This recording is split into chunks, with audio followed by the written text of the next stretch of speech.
Grinkowicz to be Commander, United States European Command, and Supreme Allied Commander, Europe. I welcome our nominees and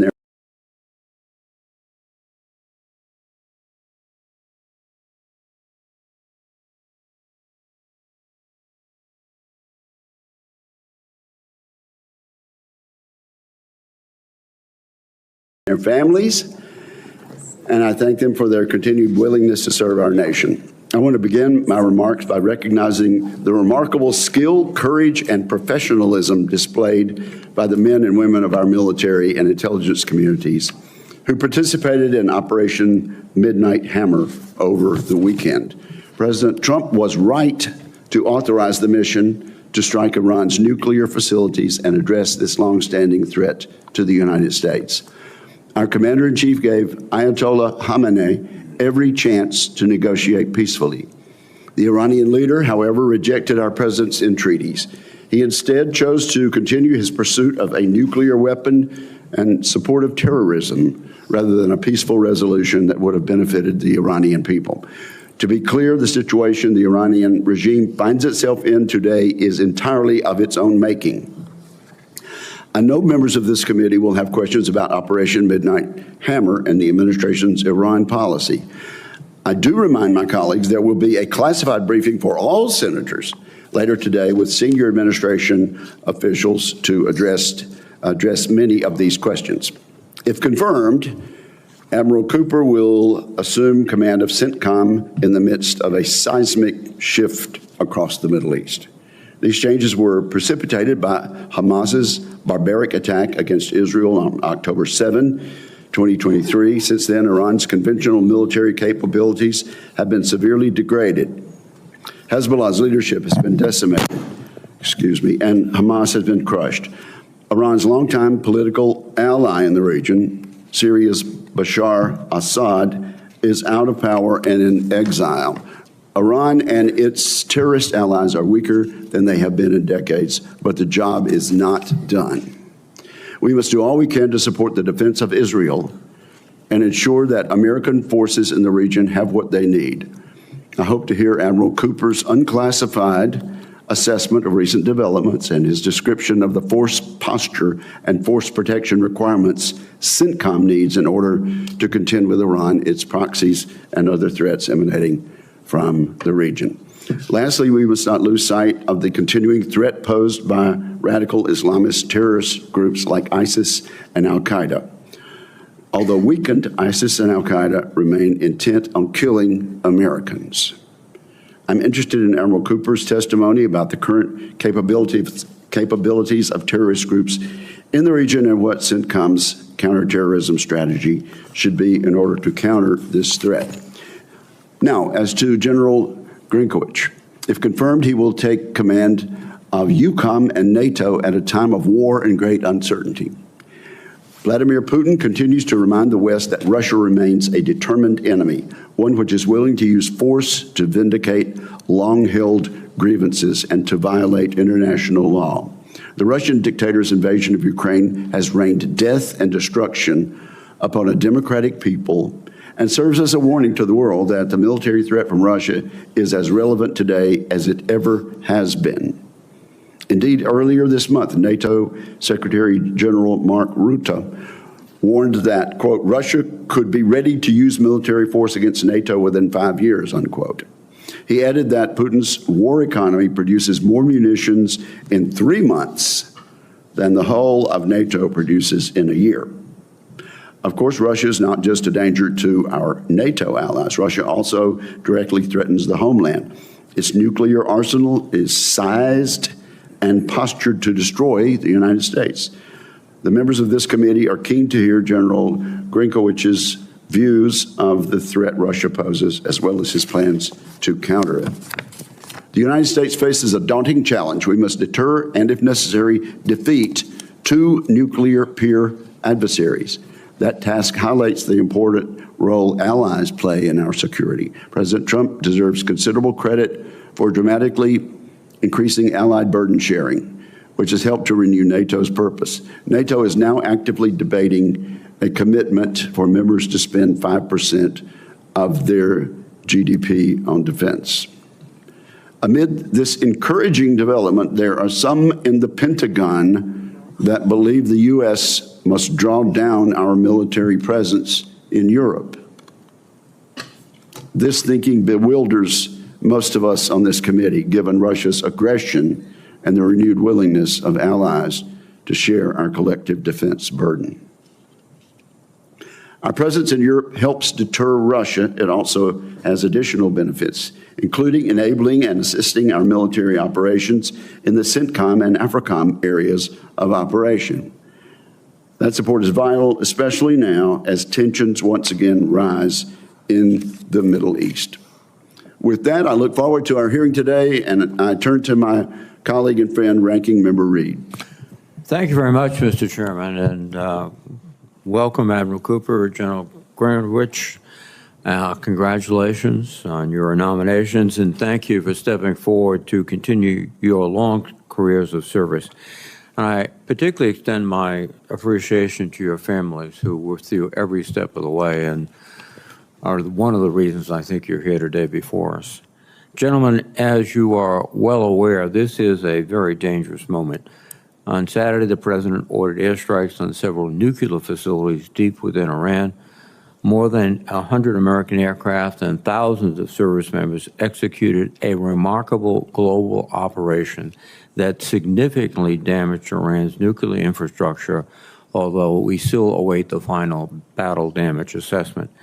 And I salute the military personnel who carried out this mission with incredible skill and bravery. It is imperative that we prevent Iran from acquiring a nuclear weapon.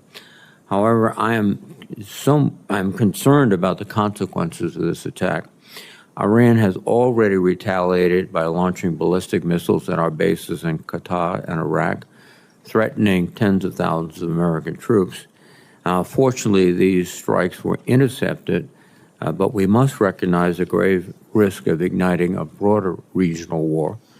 And our forces in the region must continue to brace for additional attacks. And indeed, we've seen additional attacks between Israel and Iran.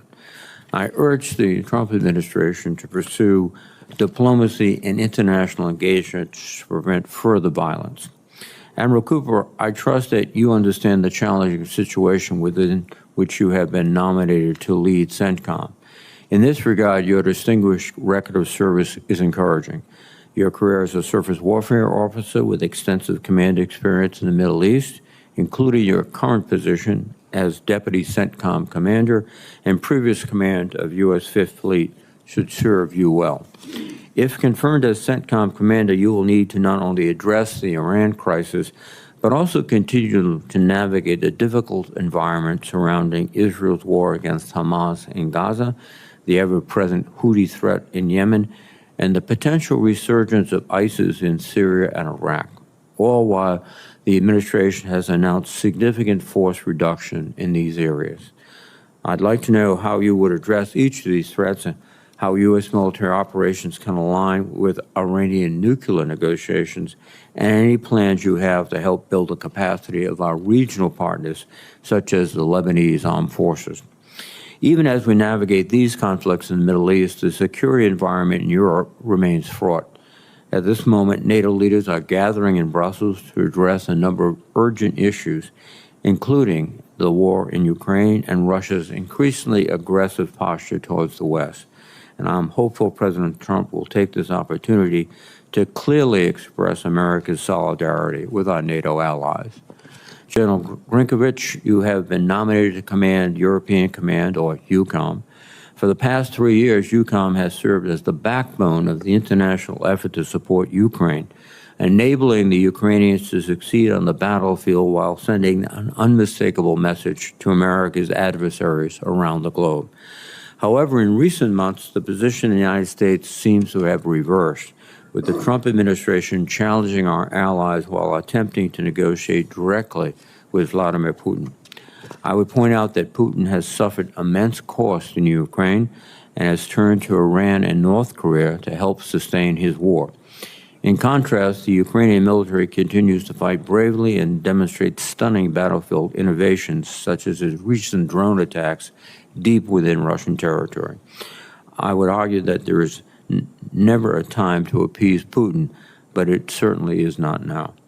I'm also concerned by the administration's plan to slash funding and reduce U.S. force presence in EUCOM and their failure to request new funding for assistance to Ukraine. These decisions send an encouraging message to Russia. Indeed, I think it's imperative that we provide a significant supplemental emergency appropriations to Ukraine to continue the fight and send a very strong signal to Putin that we're not giving up. General Grinovich, I would appreciate your assessment of the war in Ukraine and your views on future U.S. military activities and investments needed in the EUCOM area of responsibility to uphold our steadfast commitment to collective defense and American security. Gentlemen, if confirmed, you will lead America's forward deployed forces at a momentous time. I'm grateful for your willingness to step forward and meet this challenge. Thank you, and I look forward to your testimony. Thank you, Mr. Chairman. Thank you very much, Senator Reid. Now we will take opening statements, no longer than 5 minutes, if you don't mind, gentlemen. We'll begin with you, Admiral Cooper. Your opening statement, sir. Well, good morning, Chairman Wicker, Ranking Member Reid, and distinguished opportunity to testify before you today. I would also like to thank President Trump, Secretary Hegseth, and General Kane for their trust and confidence in me and for the opportunity, if confirmed, to continue serving and leading those who raised their right hand and swore an oath of service to our nation. Today, I'm honored to testify alongside Vice Admiral Brad Cooper, the nominee for United States Central Command. Brad and I fought alongside each other in our previous jobs as the Maritime and Air Component Commanders in U.S. CENTCOM, and having seen Brad in action, I know of no other leader more focused on leadership, warfighting, and excellence. Up front, I would like to thank my family for their support and sacrifice throughout my career. A former Air Force Chief of Staff used to remind us that our families are the best possible deal the military could ever get. Our spouses toil to take care of the troops and families we lead, and our children learn to make friends and grow roots quickly as we move from assignment to assignment. My wife Shannon is here with me today. We've been married for 27 years, and over that time, she's been a tireless supporter not just of me, but of all military families. Our son Justin, a rising junior, currently overseas for a summer program, endured, or he would say experienced, 10 moves by the time he was 17. He attended 3 high schools. I asked him if he wanted to stay in place with his mom for his senior year of school when I received an assignment as he completed the 11th grade.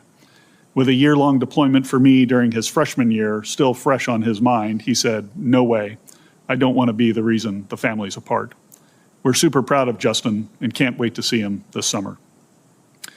Representing the much broader swath of family and friends who've supported us over the years, we're also joined today by Shannon's sister, Sarah, whose kids, despite my previous nomination and confirmation by this body, still insist on referring to me as Uncle Two-Star. I was inspired to serve by 2 men, my grandfather who served in World War II and Korea, and my Uncle Nick, who flew F-4s in the Air Force during Vietnam and who's watching today.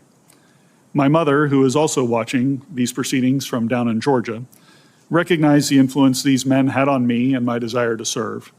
As a single mom, she worked 2 to 3 jobs in order to have enough money to send me to Georgia Military College Prep School.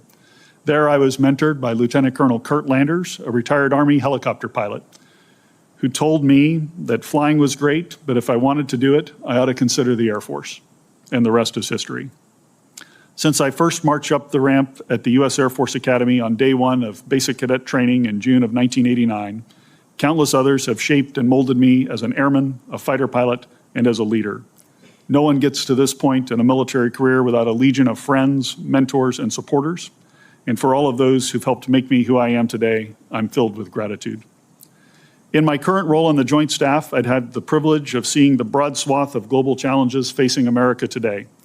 Our adversaries are converging, and the risks of conflict with one or more of them grows each and every day. Accordingly, it is more essential than ever for us to focus on warfighting readiness and lethality at all echelons. If confirmed, I look forward to working with this committee and the Congress on these and other issues of critical importance to U.S. forces in Europe and to the alliance. And while the Indo-Pacific has risen in importance over the previous 2 decades, European and American security remain as intertwined as our history, our cultures, and our economies. As such, a strong NATO capable of defending Europe remains essential to American interests, and if confirmed, it will be the honor of my lifetime to lead not only U.S. forces in the European region, but the men and women from across the alliance within Allied Command operations. Finally, I'd like to offer a brief word of thanks to the current commander of U.S. EUCOM and SACEUR, General Chris Cavoli, and his wife, Christina. They have led our forces and those of the alliance during a highly consequential time, and I know the nation joins Shannon and I in wishing them all the best as they head into their next chapter after an incredible 38 years of service to the Army, the Joint Force, and the Alliance. Thank you again for the opportunity to be here today, and I look forward to your questions. Thank you, General, and thank you both, gentlemen. In order to exercise its legislative and oversight responsibilities, it is important that